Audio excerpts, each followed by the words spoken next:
On Perspective this week, we hear from the candidates for the forthcoming Legislative Council election. The LegCo Hustings was organised by the Liberal Vannin party and held at the Legion Hall in Douglas. In this first of two parts, we find out who the candidates are and how they respond to questions from the public who attended this open event. Some probing questions and fascinating answers from the candidates. The successful four will be making big decisions about your future, so worth finding out what they stand for.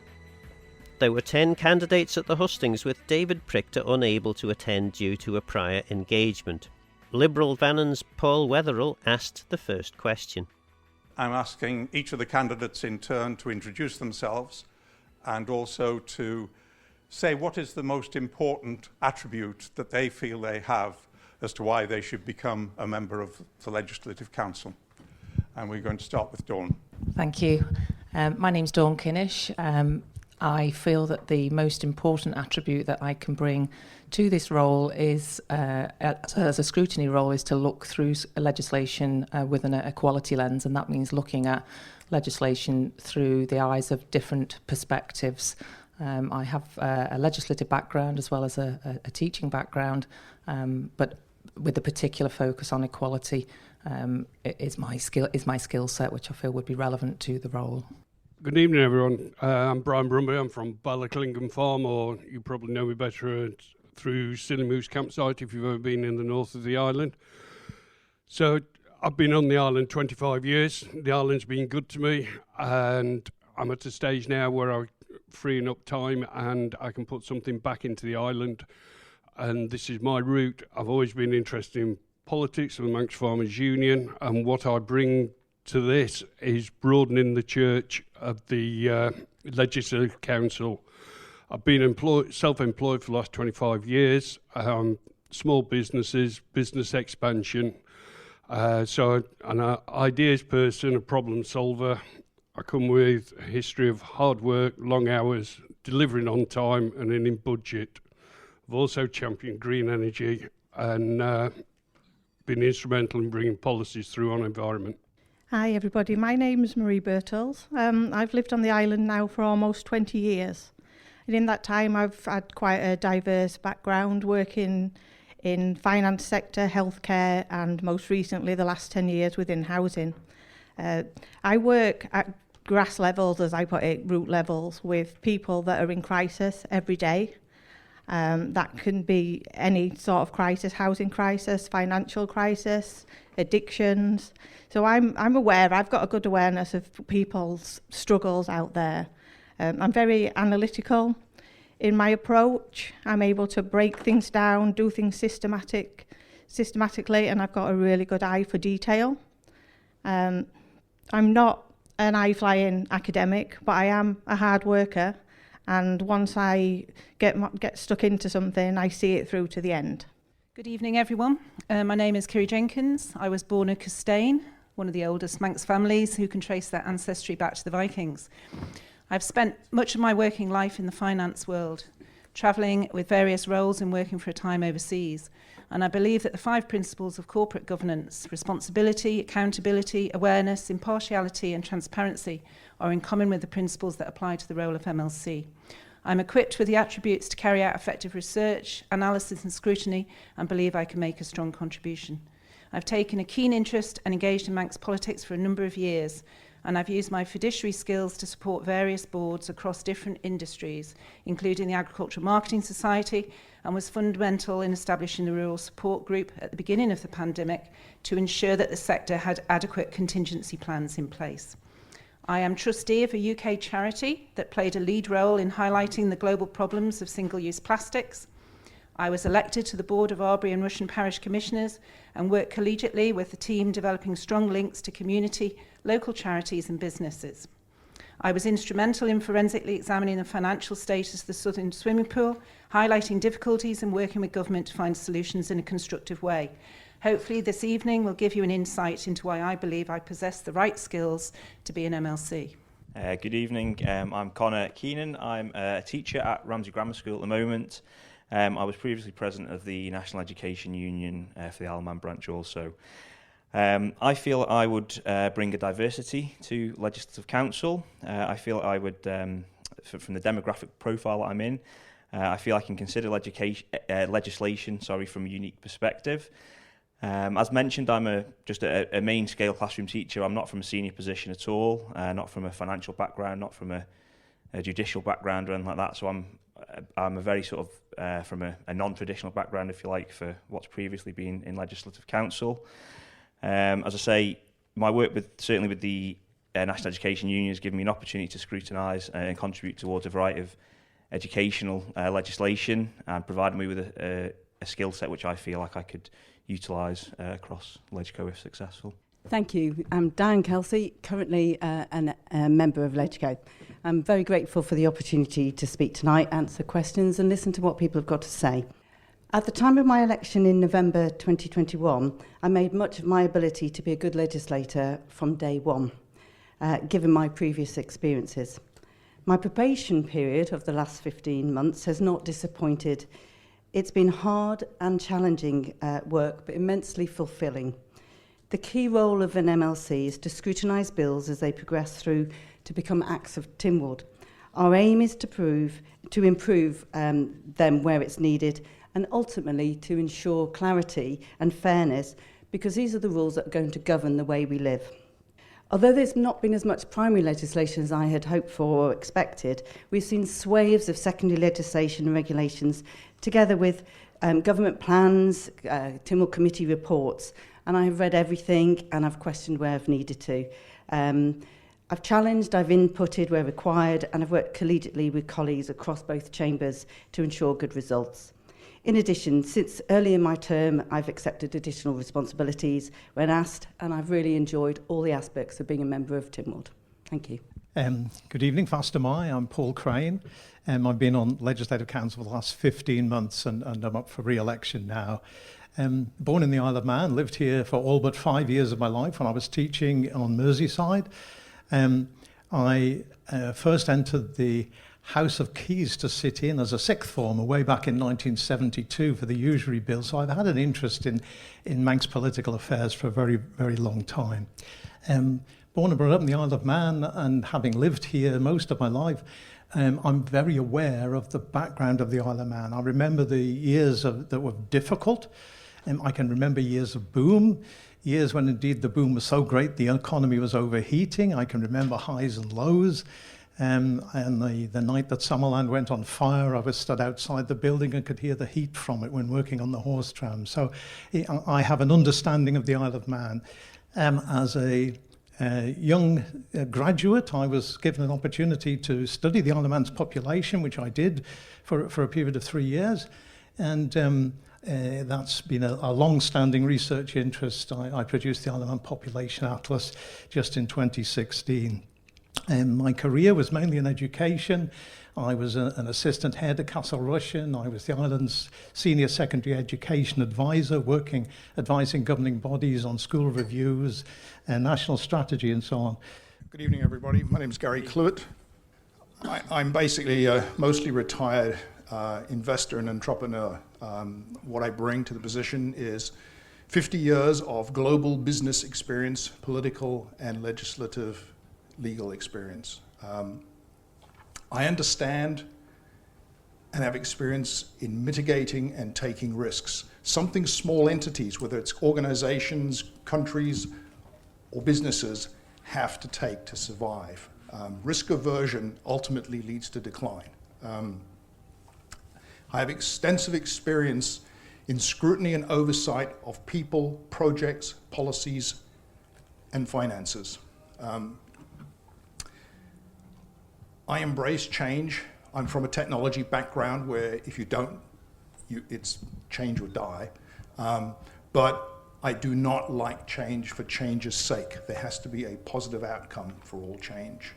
I'm a pragmatist, I'm passionate, and I'm empathetic. I can see multiple sides of any situation. I have no problem working with other people that have views completely different to mine. I can set that aside and work toward the common good. I have long experience negotiating. Tanya, August Hanson. Thank you. So I I'd like to thank you for the experience as well of being able to be questioned by the public. For the last 5 years, I've lived and breathed this role as an MLC, and I've grown not only as a parliamentarian, but I've also grown as a person in that I joined when I was 32. And I've found my niche in LegCo. It took a long time to sort of get going, but actually I found like the right level for me in that I found the right role as an MLC and the one that I felt comfortable in.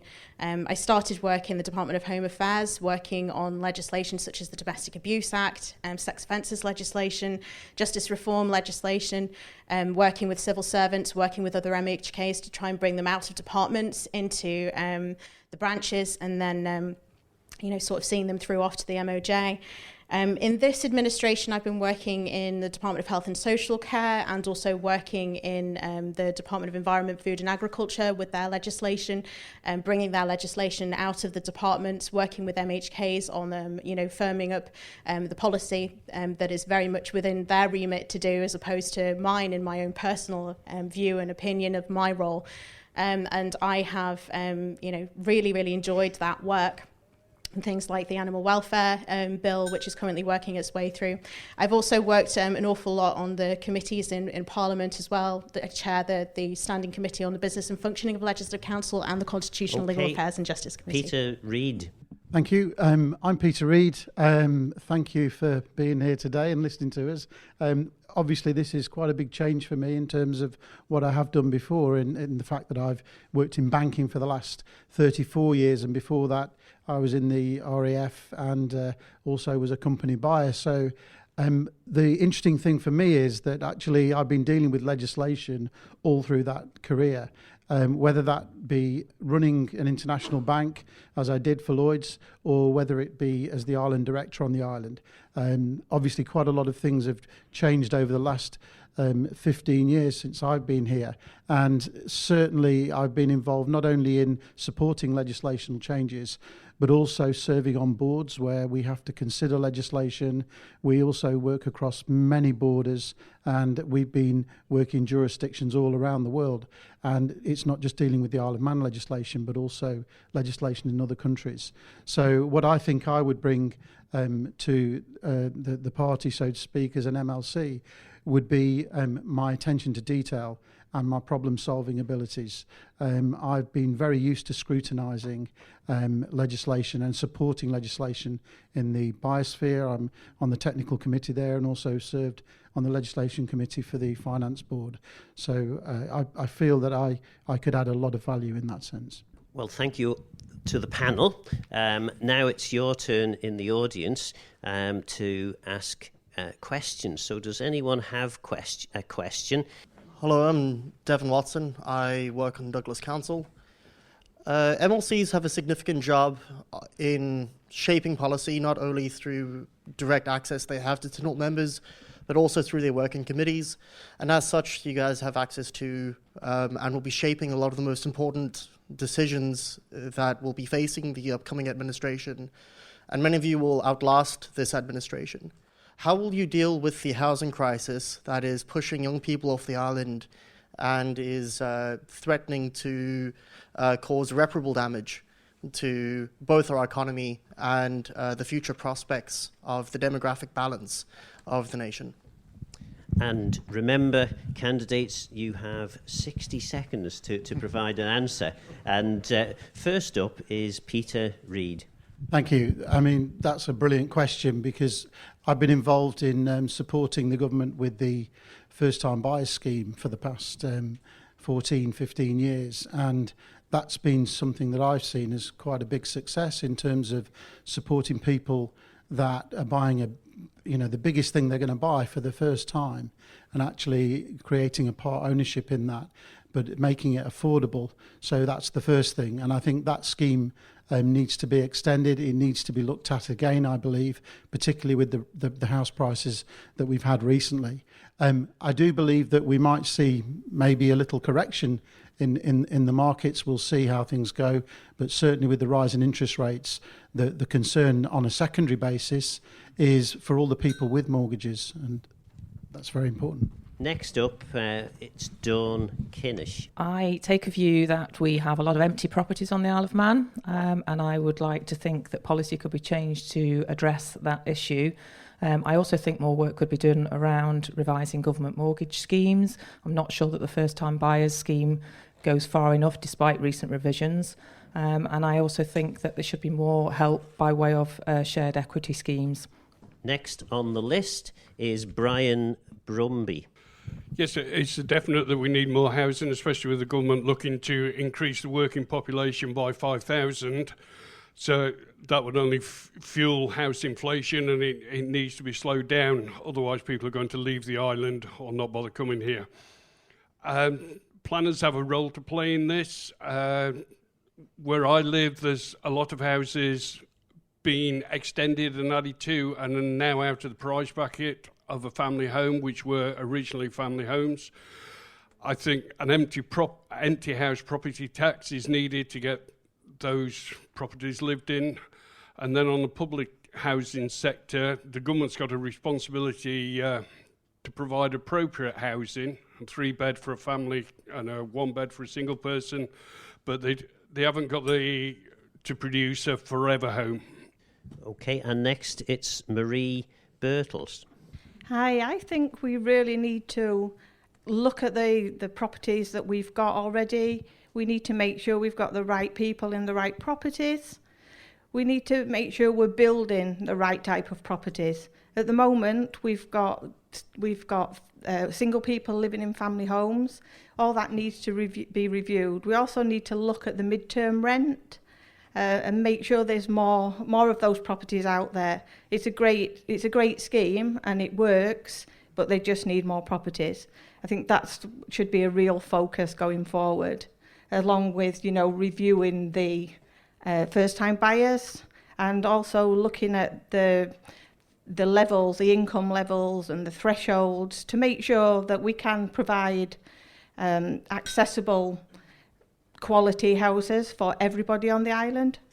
And next on the list is Kiri Jenkins. I've spent a number of years working for equity companies in the UK that have dealt specifically with brownfield sites. So developing sites that have got contamination and bringing them back into use. And I think the Manx Development Corporation, although it's an arm's length company from government, I think that's an important step forward. And I do feel that with the right scrutiny of that and with the right funding, that could be a way to solve the housing crisis that we've currently got. And I'm fully supportive of that. Okay, and next we have Connor Keenan. Thank you. A very apt question as a recent homeowner myself. I think with all these issues, it's really important to remember that we're not there as policy drivers. That policy decision needs to be driven by MHKs. The MLCs are there to scrutinise, to tweak and contribute to that discussion, though. For me, it's a supply and demand issue. What I would like to see is perhaps some sort of further exploration of brownfield sites, particularly in the forms of things like modular housing, etc., which I know has been a topic of discussion within Tynwald and Keys over the last few months. Perhaps something I'd also like to see is some sort of exploration, maybe the vacant property tax or some sort of tax on possibly second or holiday homes and things like that as well. And then we move on to Diane Kelsey. Thanks, Devon, for your question. I've got 2 teenage children. One's 19 that's already off the island, and one's 17 that obviously she'll go off at some point. So it's a key thing for us to think about our demographics, which is behind some of the questions. I'm genuinely hoping that the work that Minister Chris Thomas is doing with his Housing and Communities Board is going to come forward with some really good recommendations, and actually quite a few of the things that the other panellists have mentioned, I'm hopeful and probably certain are going to be part of those recommendations. So I'm just looking forward to seeing the outcome as they come forward so that my children can afford to come back to the Isle of Man in the future. Thanks. Then we move to Paul Crane. Thanks for the question, Devon. You referred in there to the suggestion that we'll be shaping policy, but as has already been suggested, that's not the role of the MLCs, really. Indeed, it was made clear to us when we took up our roles that we didn't have a mandate. we didn't have a mandate in the same way that the Keys have. I would pick out 3 things really that I think I would point to. Number one for me is to do with planning. You know, our planning is just far too slow. By the time you've got a strategic plan in place, and then you've gone through the southern, eastern, western, northern, it's too slow to move forward. The second thing I would go for is the range of schemes, fixed first, fixed choice, the shared equity, mid-rent options, you know, all of those need to be worked at and worked through. They will make a difference, make opportunities for our young people to get housing. Okay, I'll finish at that. Thank you. Gary Clewett, next. I have lived and breathed housing for the last 2 years on the island. I was totally unaware when I arrived here just over 4 years ago at how bad the situation was and what needs to be done. The problem with housing underpins almost every other problem we have on the island in terms of education, healthcare. We can't get people because there's nowhere for them to live, or they can't afford the houses, or the prices for what they get are just unacceptable. It's affecting business. Businesses are stymied because they cannot expand, they cannot grow because there is no housing. I sit on the Housing and Communities Board, and it's not only about first-time buyers and everything. There's assisted housing, there's elderly aged housing, there's many aspects to it. It's an extremely complex thing. Next then is Tanya August Hansen. Hello. I'd agree that the policy, the overarching policy for housing needs to sit with the MHKs. There are opportunities, though, for MLCs to input into these things. The Poverty Committee is working on a housing report at the moment, looking at provision on the island. The Housing and Communities Board, as has already been mentioned, has a number of actions in their plan, so holding them to account on the actions that are actually quite ambitious actions, making sure that they actually hit the milestones that they intend to hit. There's a housing and miscellaneous bills provisions piece of legislation that will also be travelling through in this administration as well, which will be picking up across most pieces of legislation regarding housing and trying to improve on those, and also data feeding into the strategic plans, I think, is probably needed. It's currently woeful. If I could, while you're thinking about a question, if I could remind candidates that when I ting the glass, that's a signal to say you've got 10 seconds left. You don't have to just stop, but I will stop you when your minute runs out. Martin Perkins, what are your views on assisted dying, and would you support that legislation on its progress through the House? Okay, next, or the first person to answer that question is Brian Brumby. Yes, I do support the legislation on assisted dying. I've worked in industry all my life, where I've had to make some tough decisions with a vet on stopping suffering in an animal, and in some ways the same applies to the human. So I would support that legislation. It's the protocols that come with it is where the detail needs to be, so that it doesn't get abused in any way, shape or form. Okay, so next on the list is Marie Birtles. Hi, yeah, I'm in agreement with the legislation, but what I do think is that it's got to be right for the person, and it's got to be their choice, and there's got to be safeguarding, like procedures taken out before it sort of becomes final. But I definitely think everybody should be given the choice, and if you're terminally ill, and that's your choice, and that's the right decision for you, and only for you, then I'm all for it. Next on our list is Kiri Jenkins. I was privileged to know Mr. Patrick Neen, who 20 years ago championed assisted dying. And at the time there was an inquiry and the island wasn't ready for it. Now I'm very interested to hear 20 years on if the island's ready for it now. But as Paul mentioned earlier, we're not to set policy. So, and this is too important an issue to make a snap judgment. I would want to see what the results of that recent survey is, whether the island is ready, and then I would want to revisit all that good work that was done 20 years ago to see if, with modern medicine and modern sort of, up-to-date thinking, if it was the right thing. Because I think that's probably one of the most important pieces of social legislation that will come forward in my lifetime. So next we have Conor Keenan.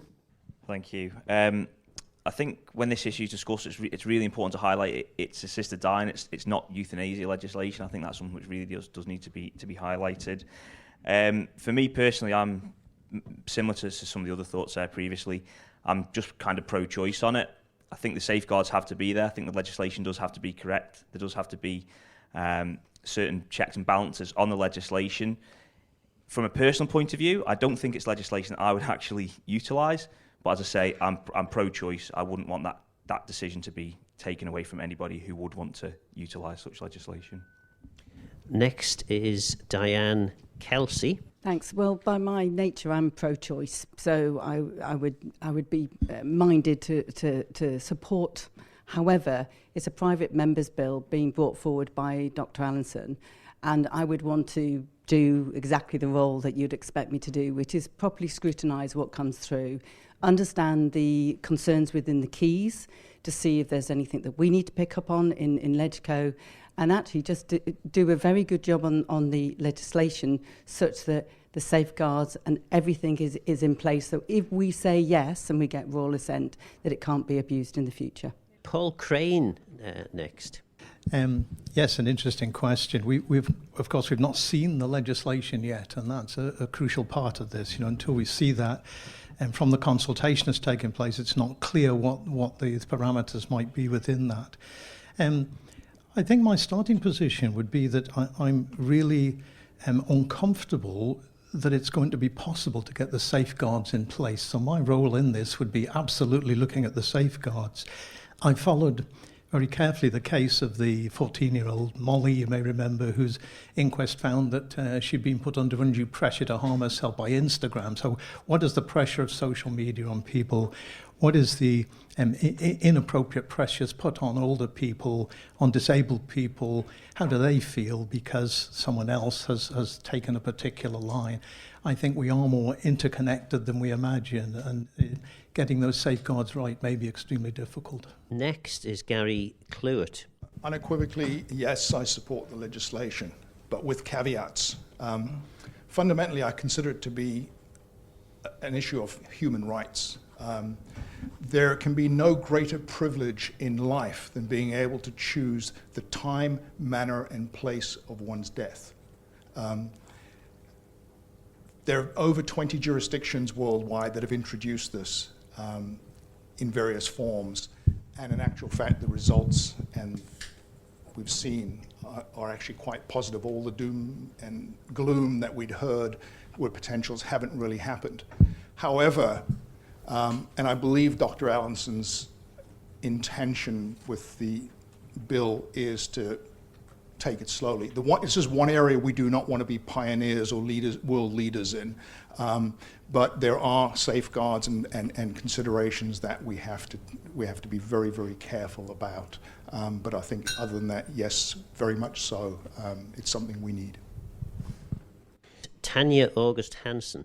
Thank you. Yes, absolutely in favour of it as a person, individually, and definitely in principle following the consultation and the documentation that I saw there. But the capacity bill that's just been taken through the department, I worked with the team in the department and also with the MHKs and the minister in the department in bringing that out of the department into Tynwald. That sort of lays the foundation for I think what may come next. It will be interesting to see the benchmarking for that. I would agree with other panel members that the safeguards, it's incredibly important that we get the safeguards right and ensure that the legislation works correctly.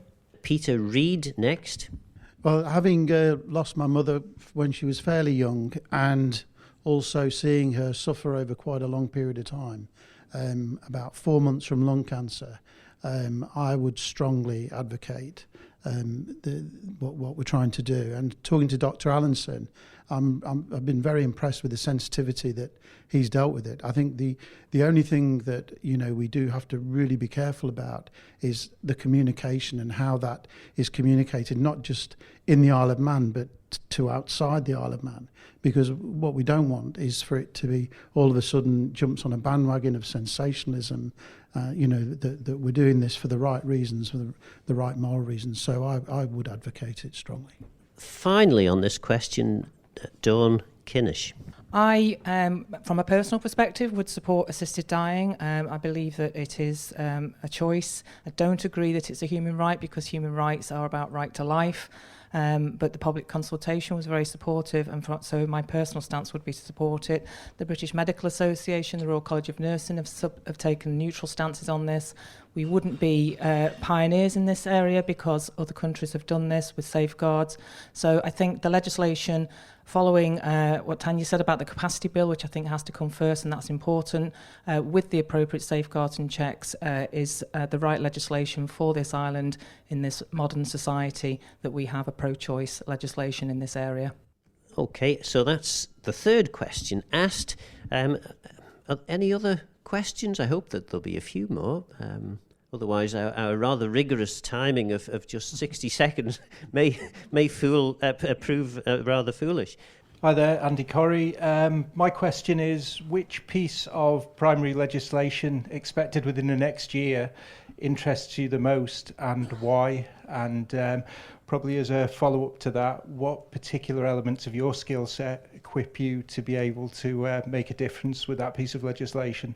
First to answer that question will be Tanya August Hansen. Thank you very much. I've been working on a private members bill over the course of since the start of this administration, the human fertilisation and embryology legislation. Now that legislation will, it's agreed that would go back to the Department of Health and Social Care, and they will then sort of work that through. I would personally, as I've been sort of working on that from the start, if I'm re-elected, I would be very, very appreciative to be able to work on that again and to actually take that through and see that through to the sort of finish line over at the MOJ, and then see it implemented over in the Department of Health and Social Care. I have an awful lot of emotions invested in that very technical piece of legislation, particularly because of some of the people that perhaps might benefit from it on the other side, in terms of same-sex individuals being able to register the births of their children. Peter Reid. Well, something that I've been I think is long overdue are the credit reforms, because we actually have difficulty in claiming credit for things from other countries. Even the tax office has difficulty with that. And if you look at our credit system on the island, it's very archaic. It needs an overhaul, and the whole process of going through the courts is ridiculously long-winded, and it's something that I've been campaigning for since 2009. It's a prickly pear, because obviously, nobody likes to talk about credit and maybe things like repossession of properties or having to, finance debts and things like this. But it is something that we're actually behind on now, and we're suffering as a jurisdiction because of that. Dawn Kinnish is next on our list. I may not be answering Andrew's question quite right here, because it may not be within the period that he's set there of a year, but specifically I would have a particularly strong interest around the Educational Amendment Act. I think our Education Act is very out of date, and with particular regard to the Additional Educational Needs Code, which would support a lot of young people across our island with being supported with the right provision in schools, and we need that Educational Amendment Act to come through. Brian Brumby. My particular interest is seeing the green energy side move forward. I've been involved in that through the Manx Farmers Union since last 10-12 years, when it was the target of 15% reduction in carbon by 2015. I am concerned that things aren't moving very fast, and towards the now 35% reduction by 2013. So we need legislation to get that all moving forward on the carbon reduction side. I've been given figures with the population increase and houses turning to heat pumps and electric cars. The demand for power is going to be times 5 on current levels. So, we really need to start moving that one forward. Marie Birtles. Hi, my interest really and focus would be around housing because of the experience that I've got already. I think I'd be an asset to be involved in anything to do with housing. I've got a great understanding of the housing need on the island. Also, I've got a son who's 26 and out there struggling to find accommodation. And I think to retain people and keep people on the island, we need to address that. That's got to be one of the first things. We're attracting people to the island, but where are we going to put these people? So that would be what I would predominantly be interested to focus on. Kiri Jenkins. Over the course of the next 5 years, there's a number of areas of legislation that I've got a particular interest in, both from the finance side and also from local government and also from the agricultural. But if we're keeping within the strict 12 months, the animal welfare bill that's going through at the moment is something that is long overdue. I've sat and I've watched the MLCs working on that. I know from my experience, brought up on a farm, I know we've got fantastic standards for our farming community, and it's long overdue that we have this act in place to cover companion animals. Connor is next to answer this question. I might throw two at you, if that's okay. First and foremost, in the short term, I'd say the energy bill. I think it's vital that there are something in place for energy protection, particularly in like the world conditions as they are at the moment. And then secondly, my thunder was slightly stolen earlier, but certainly as a teacher and educationalist, I live in hope that we will see a new education bill. I think the term archaic was used before. Our Education Act at the moment is not fit for purpose, and I'd like to see something new with skills needed, sort of fit for 21st century. So those would be my two, sorry, not one. Next, we have Diane Kelsey. I can only say one, which is the vaping products bill. And the reason I say that is it's come quite sort of shot through quite quickly, such that we're hoping to bring something to Tynwald, at least to Tynwald members, within the next month to explain what we're trying to do. And when I say we, it's actually public health. And the reason I've got involved in it is because I sit on the Cabinet Office board, and when I heard the discussions with health that there was going to be this bill, I said, well, it'll probably have to be to me to take it through LegCo. So I was very keen that I got involved and understood what the legislation is about. And it's about under 18s not being able to get access to vaping products. And with a 17-year-old daughter, that's what I think I can bring to it, as well as my scrutiny. Thank you. Thanks, Diane. Next is Paul Crane.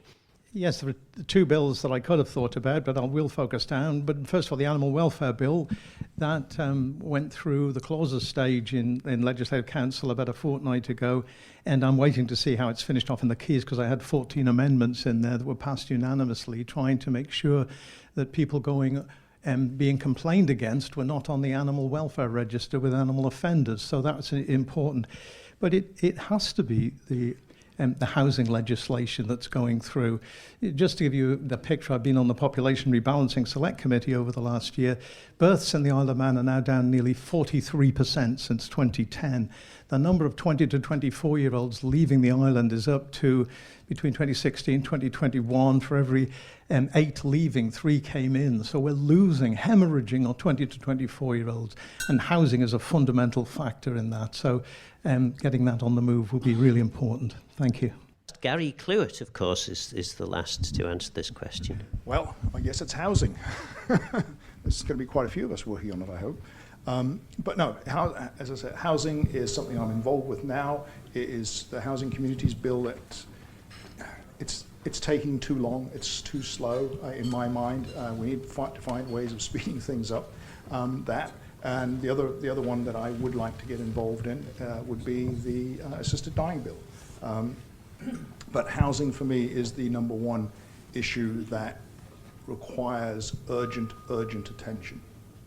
Am I allowed to inject a little bit of cynicism? The thought of having 10 bills going through the branches in a year, gosh, that would be something, wouldn't it?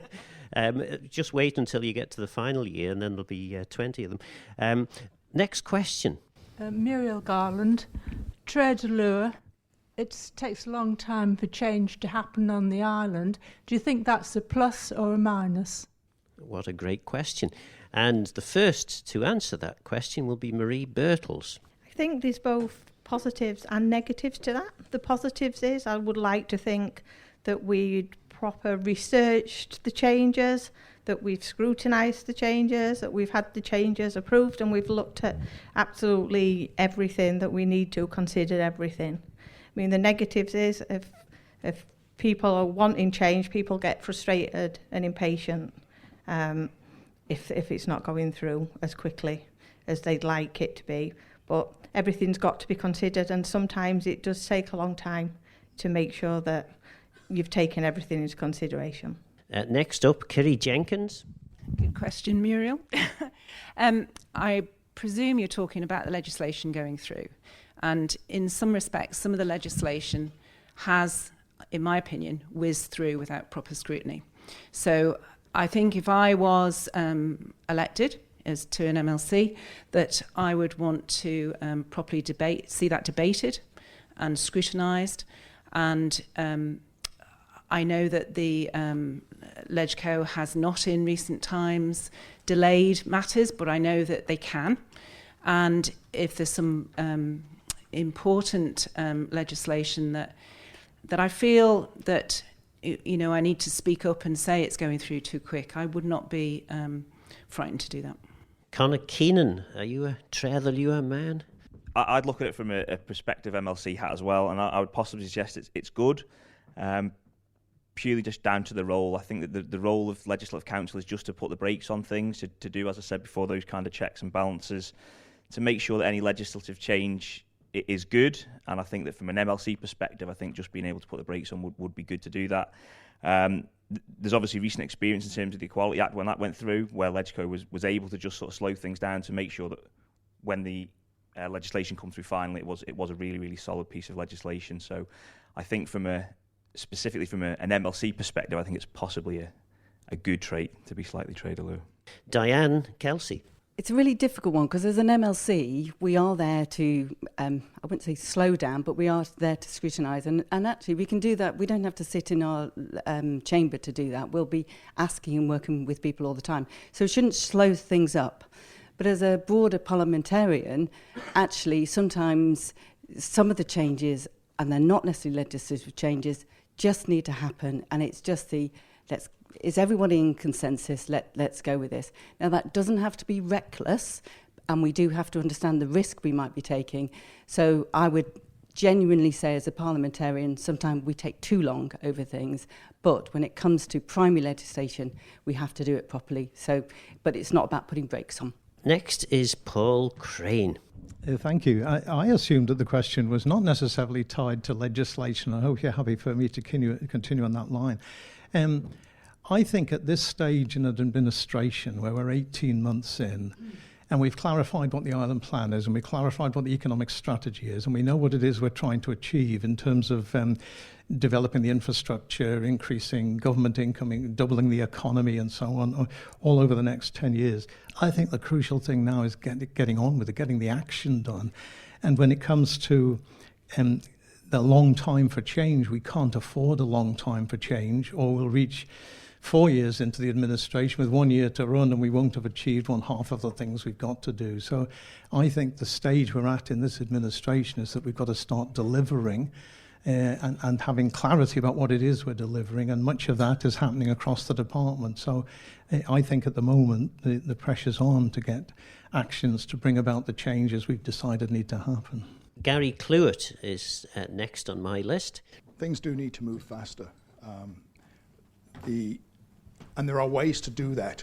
One of the ways is that without getting into MLCs taking positions in full-time positions in departments, I think that MLCs should be involved with departments, not necessarily on a permanent basis, but with departments during the development of policy and legislation, so that any objections or alternatives or things can be brought forward early rather than wait for it to get through the system, and eventually it gets to LegCo and you kick it out because you didn't like something and you've just lost 6 months.